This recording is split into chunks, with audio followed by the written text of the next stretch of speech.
Ao lado de Lula, Moraes é ovacionado pela plateia em evento do governo federal.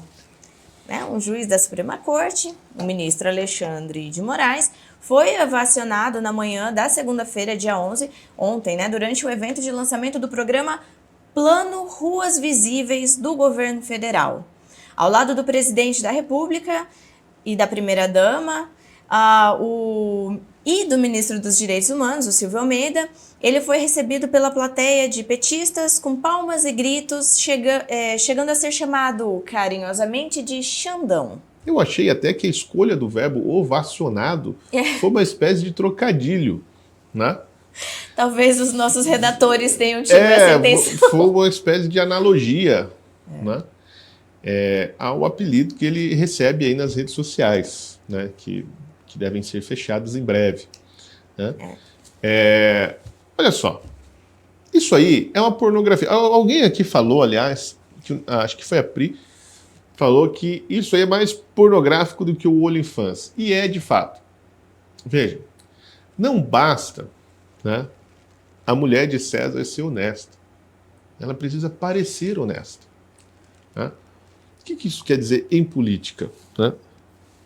Não basta o sujeito aí, né, os ministros não terem relações políticas, né, que é a obrigação de um juiz, né? Ele precisa parecer, né, que não tem. Ele tem que pelo menos fingir. A gente sabe que é tudo fingimento, mas ele precisa fingir, porque assim, quando eles começam a perder, Ana, a vergonha, entra nesse descaramento total, né, isso faz muito mal para todo mundo, inclusive para eles, faz muito mal para o país, né? Veja, um ministro do Supremo Tribunal Federal não deveria estar no lançamento de um programa, de uma política pública tão ideologizada quanto essa, veja, eu acho que o problema realmente é importante, né? E precisa ser resolvido, e nada justifica um país como o Brasil ter uma quantidade imensa de gente morando na rua, né? A causa é nobre. Sim. Justamente por ser nobre, ela não pode ser usada politicamente, nem pelo governo, nem pelo ministro do STF, né? Então o sujeito não tem que estar lá, né? Não compete ao STF, de nenhuma maneira institucional, falar ou decidir sobre políticas públicas no Brasil. O que compete, sim, é julgar se aquela política é constitucional ou não, quando acionado, né? Esses caras têm que aprender que não é para eles ficarem dando opinião, né? Ele quer dar opinião, ele vai lá e vota e fica quieto, né, durante 4 anos. Eles não têm que se meter nisso, né? Então, é óbvio que isso aí é escandaloso, né? Mas ele não é o primeiro a fazer, né? Todos fazem o tempo inteiro, né? Todos acham agora que o negócio do STF é ser político, né? Então, assim, né? No final das contas, ainda assim, é um evento, como ele foi lá, né? Ontem até coloquei, né? Ele e o prefeito do Rio de Janeiro assinaram lá um documento para criar o Museu da Democracia. Acho que isso hoje não saiu no seminário, no BSM, ainda. Acho que ainda não. Ninguém me leva a sério aqui nesse jornal. Manda as coisas para o povo publicar e eles me ignoram, né? Mas isso é muito importante, né? Assim, porque o Alexandre de Moraes e o prefeito do Rio de Janeiro assinaram lá um documento, como fala? Como é o nome disso? Me fugiu a palavra. Um convênio, né, para criar o Museu da Democracia no Brasil. Veja, e o que é o negócio? O que de fato faz todo sentido, porque a democracia no Brasil virou uma peça de museu. É um negócio que a gente vai no museu para saber como é que era, né? Olha, tá vendo, filho? Naquela época tinha um negócio que chamava democracia, era assim, ó. Agora a gente consegue ver aqui no museu como é que era esse tal negócio de democracia, né? Até parece que era bom, né? Mas a gente não sabe, porque agora a gente só vê ela aqui no museu. A gente não sabe como é que ela funciona, né, na verdade, né? Então, assim, esse cara tem que parar de fazer isso, né, e tá junto lá com o pessoal, né, do Kassab, né, e não me surpreenderá se o Alckmin aparecer aí como o grande candidato do kassabismo, né, apoiado pelo seu Alexandre de Moraes, né, que está muito mais interessado em fazer política do que justiça. Porque, veja, se fosse função do STF dar de qualquer dignidade... A pessoa humana? A pessoa humana, todas as pessoas e tal, teria dado dignidade, por exemplo, ao Clezão, né, que o STF condenou à morte lá nos porões da Papuda, né, na prisão política do Alexandre de Moraes. Teria mandado ele para um hospital para ser tratado, mandado ele para casa para poder receber os devidos cuidados médicos, né, junto da sua família, etc., que todo mundo sabe, né, que a medicina humanizada, né, em casa é muito melhor do que a medicina no presídio.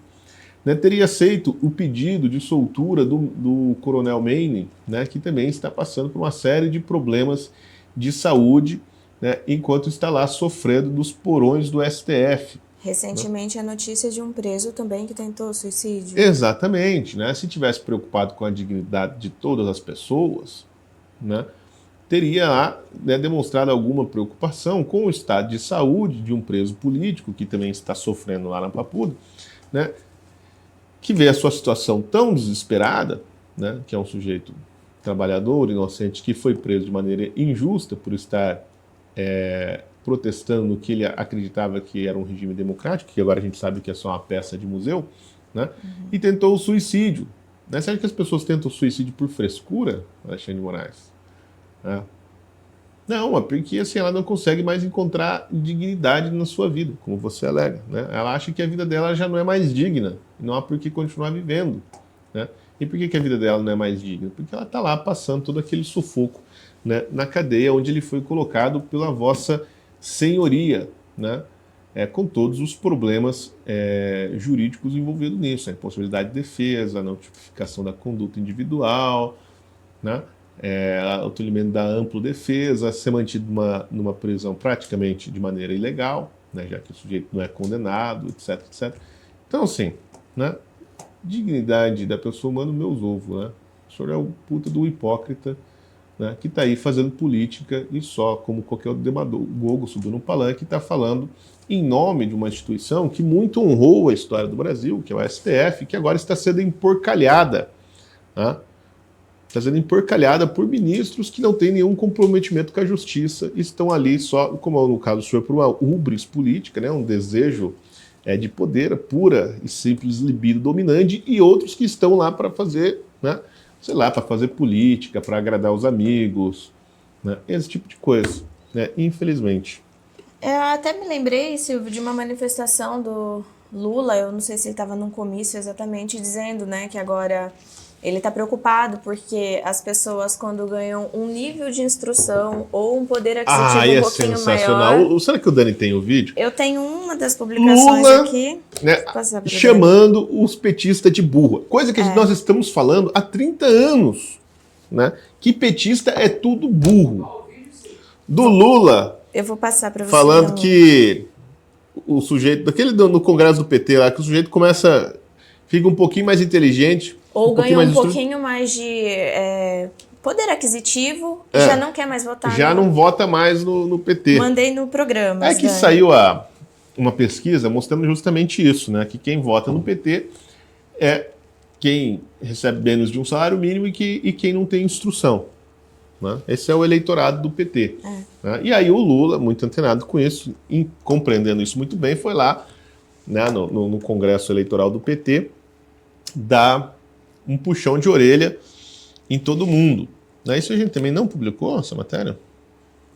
Então, para falar a verdade, assim, quando eu vi esse vídeo, eu primeiro estava tentando entender se ele era verdadeiro. Depois... Não, é verdadeiro. Não, porque às vezes pode ter alteração de fala, de não sei porque eu tava descrente. Ele foi no Congresso, daí ele falou várias coisas interessantes. Por exemplo, né, nós não conseguimos, o PT, falar com os evangélicos. Então temos que criar uma narrativa para chegar nos evangélicos, porque essa gente não gosta de nós. Tá? Então, isso foi uma coisa importante. De fato, é verdade. Os evangélicos, diferente dos católicos, não gostam do PT, a maior parte deles. Até aceitam o PT porque tem muito político evangélico que gosta de fazer bom negócio. Né? Outra coisa, assim, que a expressão dele, o metalúrgico passa a ganhar 8 mil reais e já não vota mais na gente. Isso. Né? Ou seja, o sujeito já não precisa mais de favores do Estado, nem do sindicato, nem do partido, né? Não tem mais por que votar no PT. Aí também o sujeito é um pouquinho mais inteligente, instruído, né? Só porque faz faculdade, já fica todo metido e também não vota mais no PT. Daí, temos que aprender a falar com essa gente, com pessoas inteligentes, né, que estão um pouquinho acima da média. Né? Mas assim, ele chamou o petezada de burro na cara dura, o que eu lhe dou muito razão. Olha, é difícil eu concordar com o Lula. Mas nesse ponto, Ana, eu vou dizer, hein? Dani, dá para passar isso que eu passei? Tá. Nesse ponto eu vou dizer que o Lula está coberto de razão, porque se tem um... Bom. Oi? Vamos passando tudo. E vocês aí nos comentários digam o que vocês acham. Pode se o Lula tem razão ou não. Então nós precisamos aprender a construir um discurso para falar com essa gente. Como é que a gente vai convencer pequeno e médio empresário a votar em nós? Vocês pegam as pesquisas de opinião pública, a gente está percebendo que quem vota majoritariamente no PT são pessoas que ganham até 2 salários mínimos. Um metalúrgico de São Bernardo que ganha 8 mil reais já não quer mais votar na gente. Pega a pesquisa e vocês percebem que quem ganha acima de 5 salários mínimos já tem dificuldade de votar na gente. É porque essa pessoa ficou ruim? Não. É porque possivelmente essa pessoa elevou 1 milímetro do padrão de vida dela, de aprendizado dela, e nós não aprendemos a conversar com ela. O que ganha as eleições é a narrativa do projeto que a gente quer para o país, para o nosso estado e para a nossa cidade. O que ganha as eleições é a narrativa. Agora, teve mais uma fala de Lula que entrega muita coisa. Não é individualmente um problema de uma pessoa. É uma narrativa que nós temos que aprender para conversar com essa gente, que são gente trabalhadora e gente de bem, gente que muitas vezes agradece à igreja ter tirado o marido da cachaçada para cuidar da família, ter tirado o marido do sofrimento, da violência para cuidar da família. Então nós precisamos aprender a construir um discurso para falar com essa gente. Como é que a gente vai convencer pequeno e médio empresário a votar em nós? É uma narrativa que nós temos que aprender para conversar com essa gente. Então nós precisamos... Sabe o que eu acho mais engraçado? É a maneira como ele se refere às pessoas de que ele quer se aproximar. Essa gente, né? Ele não sabe que essa gente é uma expressão pejorativa. Né? Essa gente aí. Não eu. Eu não. É porque ele é refinado, é essa né? gente. Ele já disse que ele é refinado. Os evangélicos são essa gente. Eles são pessoas boas que vão lá agradecer à igreja porque a igreja tirou o marido da cachaça. Né? Então, essas pessoas que saíram da cachaça graças à igreja, né, não querem votar no PT. Por que será? Será porque o símbolo máximo do PT é um cachaceiro?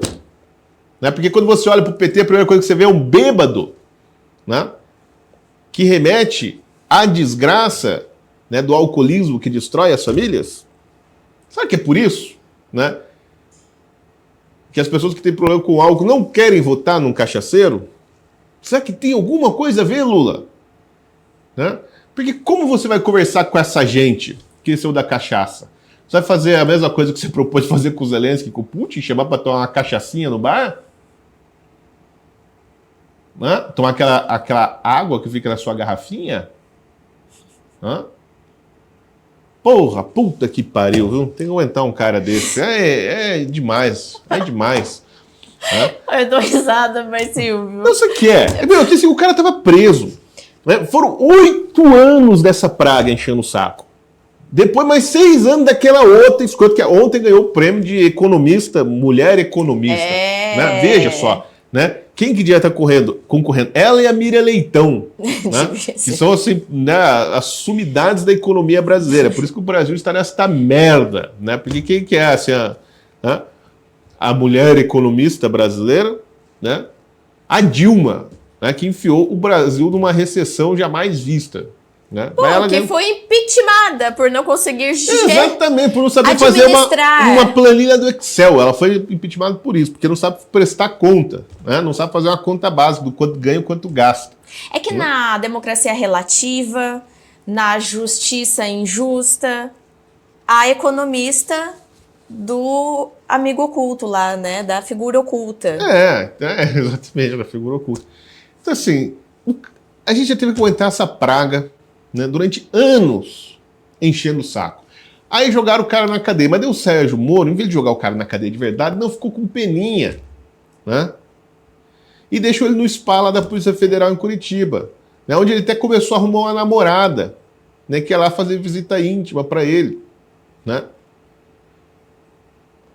Aí, ao invés de jogar o cara na cadeia, a gente esquecer dele, deixou ele lá sendo visitado por artistas, jornalistas, dando entrevista, né? Assim, um negócio. Daí arrancaram o cara da cadeia, colocaram ele para disputar uma eleição, entregaram a presidência para ele. Agora ele está aqui enchendo o saco de todo mundo com essa conversinha mole. Olha, a única coisa que. Então, por isso que eu fico puto, sabe? Porque se me parece que ele está preso no dia da marmota. Né? Faz 20 anos que a gente está nessa merda. Ele falou aberta e claramente que o PT subsiste por conta da pobreza, da desgraça das pessoas. Então, ele admitiu isso. Exatamente. Então, veja. Ele não tem interesse em melhorar a vida de ninguém. Exatamente. O raciocínio é muito simples. Quem vota no PT são os pobres, fudidos e ignorantes, qual é o incentivo do governo petista de tirar o povo da pobreza, da miséria e da ignorância? Nenhum, porque isso é suicídio político, porque esse é o seu eleitorado, né? Se o cara saiu da linha da pobreza e arrumou um salário um pouco melhor como metalúrgico ali no ABC, já não vota mais no PT, então para que você vai criar bons empregos? Né? Para que você vai querer dar independência financeira ao povo? Fazer o país progredir, né? Se o seu eleitorado está lá nos bolsões de pobreza e miséria. Não é nenhum, o cálculo é muito simples. Né? Então isso é uma praga de gafanhotos. Isso é pior que as pragas do Egito. Né? O PT, gente, precisa acabar. Né?